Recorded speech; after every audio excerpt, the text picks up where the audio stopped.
John chapter 21, verses 15 through 25. When they had finished breakfast, Jesus said to Simon Peter, "Simon, son of John, do you love me more than these?" He said to him, "Yes, Lord, you know that I love you." Jesus said to him, "Feed my lambs." A second time he said to him, "Simon, son of John, do you love me?" He said to him, "Yes, Lord, you know that I love you." Jesus said to him, "Tend my sheep." He said to him the third time, "Simon, son of John, do you love me?" Peter felt hurt because he said to him the third time, "Do you love me?" And he said to him, "Lord, you know everything. You know that I love you." Jesus said to him, "Feed my sheep. Very truly, I tell you, when you were younger, you used to fasten your own belt and go wherever you wish. But when you grow old, you will stretch out your hands, and someone else will fasten a belt around you and take you where you do not wish to go." He said this to indicate the kind of death by which he would glorify the Lord. After this, he said to him, "Follow me." Peter turned and saw the disciple whom Jesus loved following them. He was the one who had reclined next to Jesus at the supper and had said, "Lord, who is it that is going to betray you?" When Peter saw him, he said to Jesus, "Lord, what about him?" Jesus said to him, "If it is my will that he remains until I come, what is that to you? Follow me." So the rumor spread in the community that his disciple would not die. Yet Jesus did not say to him that he would not die, but if it is my will that he remain until I come, what is that to you? This is the disciple who is testifying to these things as has written them. And we know that his testimony is true. But there are also many other things that Jesus did. If every one of them were written down, I suppose that the world itself could not contain the books that would be written. Will you please join me in prayer? O Lord, may the words of my mouth and the meditation of my heart be pleasing to you, my rock and my redeemer. Amen. Today, we're finally wrapping up John's Gospel. I know it may seem like a long journey, and many of you may be ready for it to be over. But we thought it was one worth taking, and I hope that from this you have a better understanding of John and his gospel better, an ability to look at things anew and understand how we might actually be more like John's audience. Our passage today is probably another familiar passage to many of you, and so I want to briefly reflect upon certain parts to leave enough time for us to hear from our high school seniors. Probably the most recognizable part in this passage is verses 15 through 17, where Jesus asks three questions and then responds to Peter's response with, "Feed my sheep, tend my flock." And yes, this is reflecting Peter's denial, that he denied Jesus 3 times. What's important to kind of glean from this part here is that the relationship that Peter has is based on his relationship with Jesus after the denial, after the past, rather than before. If we had time, I would do a little more word study on the different words used for love and how things are asked and responded to, and the nuances between feed and tend and lambs and sheep. But what I want us to do this morning is to take a bigger look at the picture. Here, this interaction between Jesus and Peter is unlike the other Gospels. Often we think of Matthew 16 and Peter's confession of faith, and Jesus tells Peter that he will be the foundation of the church.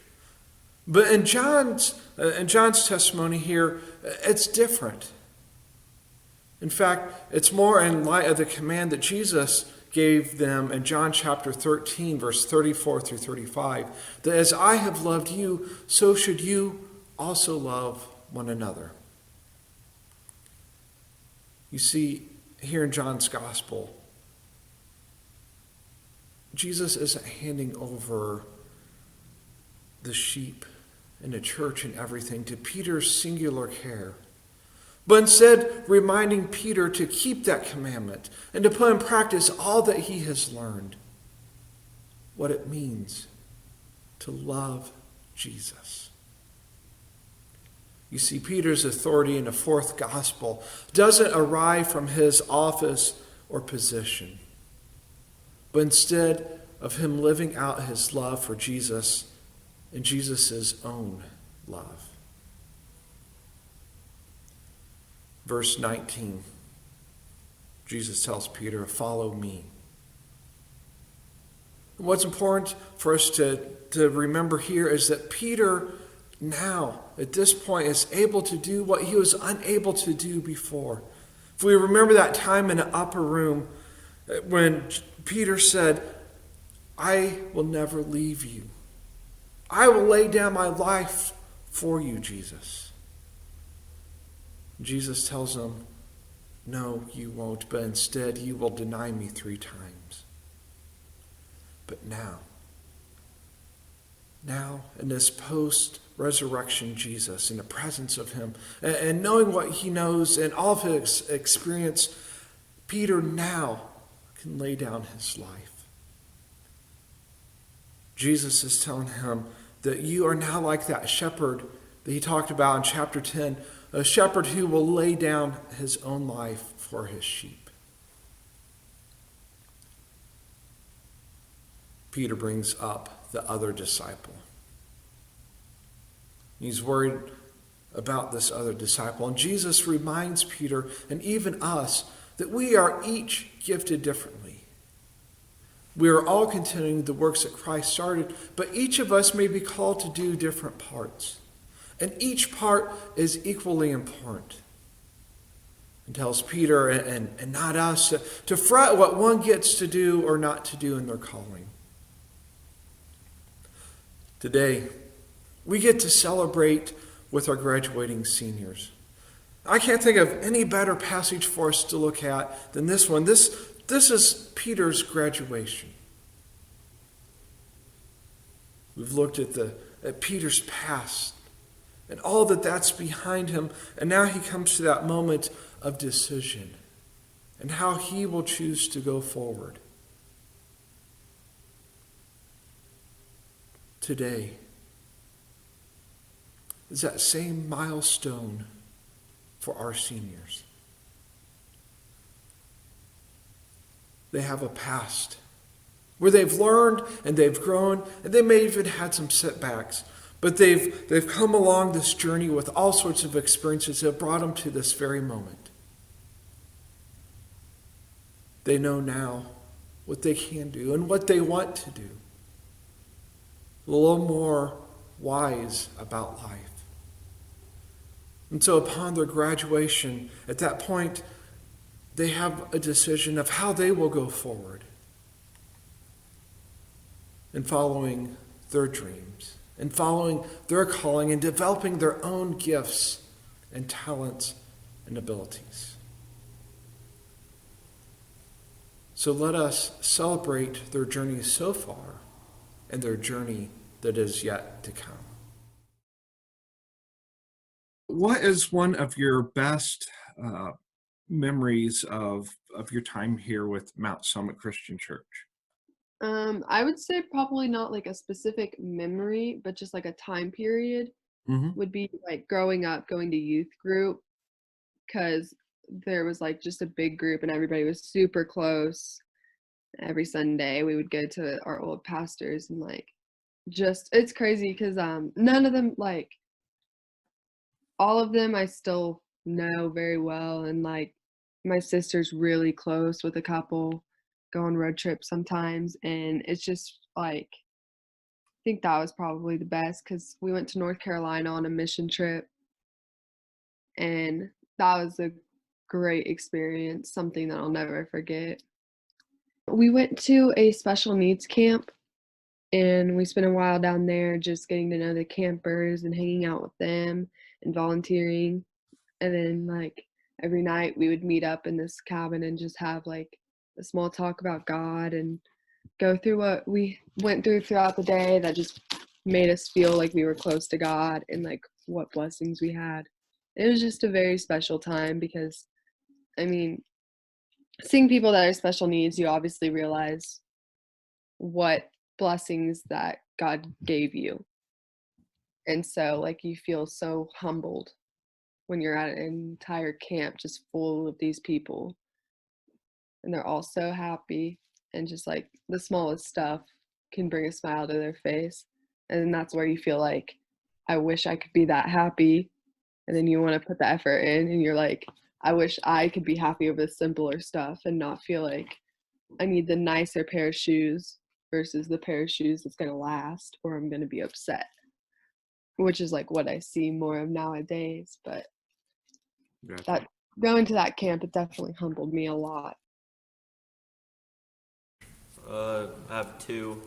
One is the Easter egg hunts when I was a kid, and children's time. Children's. So what about the Easter egg hunts? That Basically just getting the candy.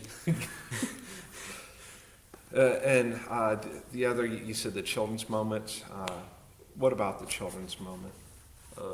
Just basically like seeing friends that I don't see at school and getting connected better with them.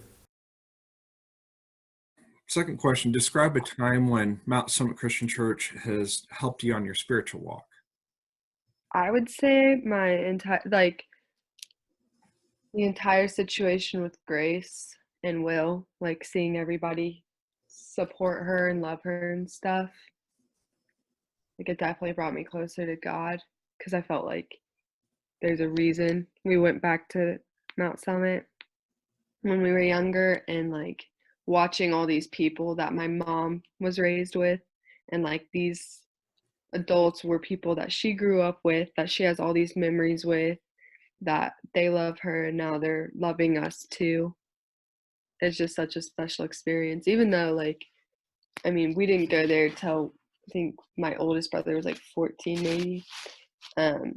Like they still welcomed us to the church and like didn't act hostile or anything, which like in some cases if you go to a new church, like people are just kind of like questioning you and like trying to figure you out, and these people just like all welcomed us. And now with Grace, like there's nothing, like they don't judge and they're just there for her and supporting her and loving Will, which I think is so special. All right, what is your favorite Bible story and why? Okay, so I don't have like a particular favorite Bible story, but I think that recently the one that I resonate with the most is David and Goliath, because the smallest stuff helped him with his battles. Like I remember growing up and watching Veggie Tales, and that was like I just remember thinking like every time we would watch it, how crazy that story was to me. But then like as I grow up, I realize like it's the truth. Like God's helped me through all of my battles. And David and Goliath, I just think is such a special story. I think all of them are special, but that is the one that I always go back to, that like when I'm struggling and I'm like trying to overcome an obstacle, I just think of that. What is your favorite Bible scripture and why? It's, you may not understand now what I am doing, but someday you will. John 13:7. Because especially within this past year, like I didn't understand anything. I was just like, God, why are you doing this to me? And I tended to just sit there and question why God was putting me through a lot of stuff he put me through. But then now I kind of realize like I needed to go through it to become who I am. And so I feel like that's the way it is. I mean, 100% of the time. But I feel everybody gets frustrated and it's kind of like, God, why are you doing this to me? Like, I mean, you don't understand it, but you have to trust it. I mean, in the day, you're going to survive it and God's going to get you through it. Timothy 4:12, it says, "Don't let anyone look down on you because you are young, but set an example for the believers in speech and conduct and love and in faith and purity." Basically, it's saying that don't let anyone like be down on you and think positive. What Bible character do you most relate to and why? I don't think I can relate to like anyone in particular because like their stories are all just so different from mine, I feel like. Like in a way I feel like it'd be kind of like cocky of me to be like this character right here because I had not felt any of the things they've felt, I feel like, and I've just gone through what they've. If I'm sitting here saying that like I feel like I am more like Jonah and the whale. Obviously, like I've never experienced that, and I feel like I just have no place saying that in a way. I said Peter because we both have like uptight tempers. What are your plans for the future? I'm going to go to Ball State, and I'm going to major in creative writing for secondary education. I mean, I've always just known that I wanted to be a teacher. I never really could see myself doing anything else or going down any other career path. It's always just a teacher for me. And my grandma was an English teacher, and my mom loves English. And so I feel like I'm just kind of carrying on the tradition. I plan on going to Ivy Tech for this first semester, and then I'm going to transfer to Ball State, And what are you going to study? physical therapy. So what are some achievements that you'd like to share or maybe proudest moments? Um, I'm a 3-time state champion, state finals list. And then I'm a soccer sectional champion, and I hold a record for football for the most PATs in a row. I think one of my proudest moments was when they asked me to be on our pride team at school, which was it was last year, and we had our 7th grade class was just kind of crazy and out of control, and they put together a team of juniors, and they asked me to be on it, and we were mentors for the 7th grade, and we would meet with them once a week. We had our own little like groups that we would go do stuff with. And I think that was probably like my proudest moment. What are you going to miss about school? I think I'm going to miss like the family feeling of Blue River because like everybody at Blue River knows everybody. Everybody supports everybody. Even if you have like your problems with somebody you're supporting, like you're never going to try to sabotage them or like go try to fight them. So I feel like that's what I'm going to miss the most is that family feeling. Because Ball State's just so big. Like, I mean, I have plenty of kids in my class that are going to Ball State. But again, it's just so big that I don't think I'm going to see them. And it's a lot different when you're forced to be in a class with them, like walk the same halls and have a locker right next to each other, than when you're passing each other on campus to go to classes for a different major. So I feel like chances are last day of school was probably the last day that I talked to any of my friends from Blue River that were in my class, which it really sucks because like I grew up with them from 1st grade to now. And I think that's what I'm going to miss the most is just like having people that I literally have known the majority of my life. Being with my close friends. How are you looking forward to the next steps in your journey? Meeting new friends and making a positive career. I've always wanted to go to Greece, and so I'm hoping to do a semester abroad in Greece.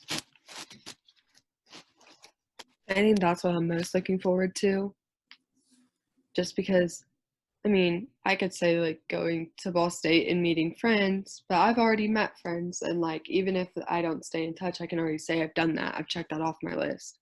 But like I've never left the country. I've never gone on vacation, but it's never been like anything crazy. And so going to Greece is something I've never done that I've always wanted to do. I just feel like that's going to be so far out of my comfort zone that it'll be good for me.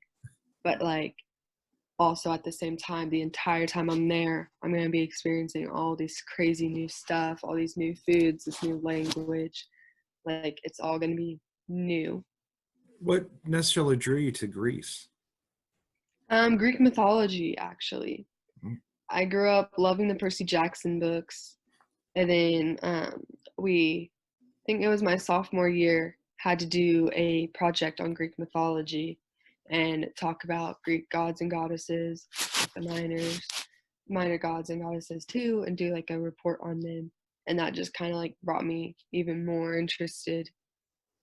And then like all the pictures of like Santorini, and it's just so pretty there. Like looking at the oceans, and like I love the architecture there, like the way the houses are built and everything's just so bright. So, what are your plans for graduation? Have you?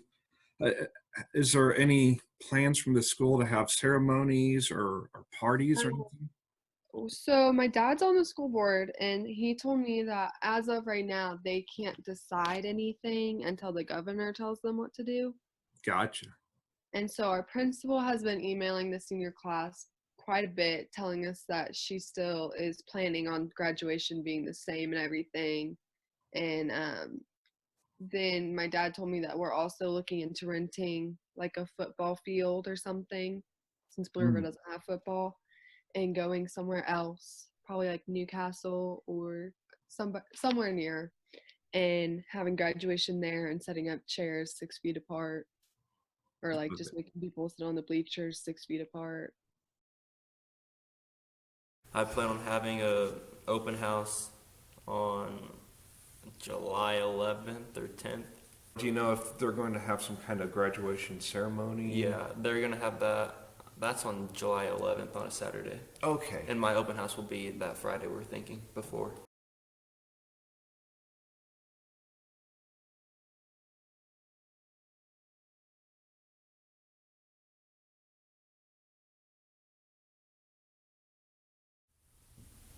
For us and our seniors, I want to reveal just a little bit more of the mystery to the conversation that Jesus and Peter has about the other disciple. In verse 20 through 24, in those verses, Peter's concerned about what is going to happen to the other disciple. He's worried about the other disciple's role as a witness to Jesus' final hour. And this has become problematic in John's time and to John's audience when we reflect back to what is said in Mark chapter 9, verses 1, about the duration of those who will remain until Jesus returns. And so John accurately labels this misinterpretation and says that the other disciple remained after Peter's death. But the thing about it is that these two disciples should not be compared or contrasted or measured against each other, because they each have their own purpose. They each have their work in Jesus to complete, just as our seniors do.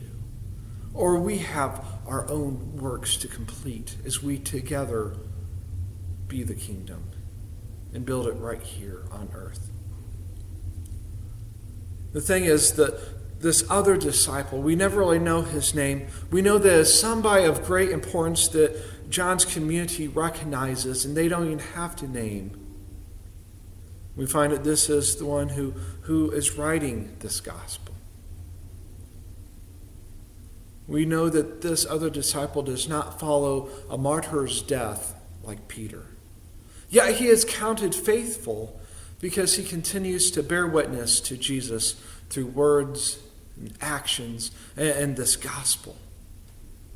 You see, the other disciple's life and testimony is no less noteworthy or trustworthy simply because he did not lay down his life that ended in martyrdom.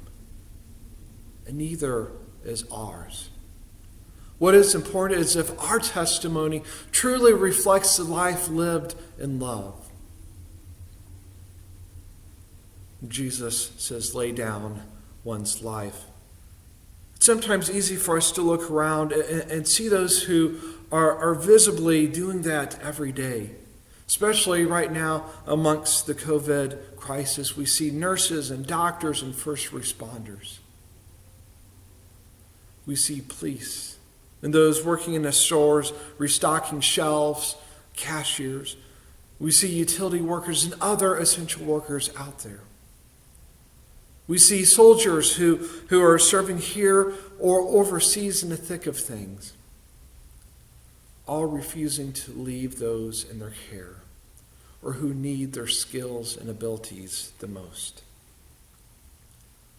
But this is not to minimize those of us who are staying at home, those of us who are finding ways to recognize the sacrifice of others. For those of us who are doing what we can do to keep others safe, such as making face masks, or contributing food and supplies, or looking after neighbors who can't get out on their own. Whether our witness is big and bold and upfront, or it's small, behind the scenes, unnoticed, they are all important. Because they continue to testify and embody the graciousness of the gift of God and Jesus. And by our faithful discipleship, as we live our life in love. And wrapping up chapter 21, it so reminds me of this table. You see, this chapter helps us envision how we, the community of believers, of disciples of Jesus, can also continue to experience Jesus in this post-resurrection ascension time and be able to carry his work forward. The ultimate gift. The gift of Jesus' life and love is recognized and celebrated here. And Jesus calls Peter and every Christian to share in that gift so that Jesus continued to be fully known. You see, to love is to know Jesus. Because as Jesus' words to Peter make clear, to love Jesus is to shape our own lives according to the life of Jesus that Jesus has revealed to us. So will you please join me in singing our communion hymn, number 403, in remembrance of me.